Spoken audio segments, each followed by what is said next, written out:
राति 10टारे Robin office रु फेरिला। स्त्री मधु को ऑफिस बैग टी बढ़े दे सोफा उपरे बसी पड़िला। सारा दिन ऑफिस और ट्रैफिक जाम रे बहुत क्लांत हो जाइतला। मधु ता हाथर बैग नहीं किचन को गला पानी आनिबाको। हाथरे पानी ग्लास धरी ड्राइंग रूम को आसी देखिला रबिन सही सोफारे सोई पड़ितला। मधु पानी ग्लास टी को टी पॉय पर रखी रबिन रो मुह को चाहला। भारी क्यूट लागुतला ता मुह। आखि बंद करी बड़ निश्चिंत से सोईदेला। धीरे धीरे घुंगुड़ी भी मारुतला। बहुत कम समय ताको गभीर निद आसी जाइतला। मधुर कौन इच्छा है के जानी से ता स्वामीर ए क्यूट फेस को मोबाइल रे कैप्चर करने को चाहिला।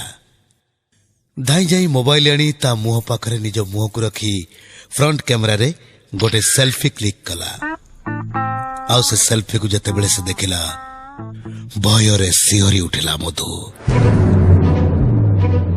फोटो रे रबिन रो मुंड फाटे की दी फाड़ाई जाइछि। रक्त रे पूरा मुह जुड़बुड़। चमकी पड़ी मधु सोफारे सोईथवा रबिन को चाहिला। से सेमती निश्चिंत रे सोईथला।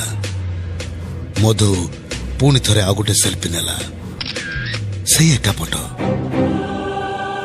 फोटो रे रबिन रो मुंड पूरा फाटी बहुत भयानक लागुतला। एई समय रे मोबाइल टी वाइब्रेट करी रिंग हैला। मधु हाथरू डर रे मोबाइल टी खसी पड़िला। से तळु मोबाइल उठाई देखिला रबिन रो ऑफिस फ्रेंड मनोज कॉल करिछि। हेलो बाबूजो, रबिन रो एक्सीडेंट हो जाइछि। आमे ताको कटक बड़ मेडिकल नहीं जाउछु।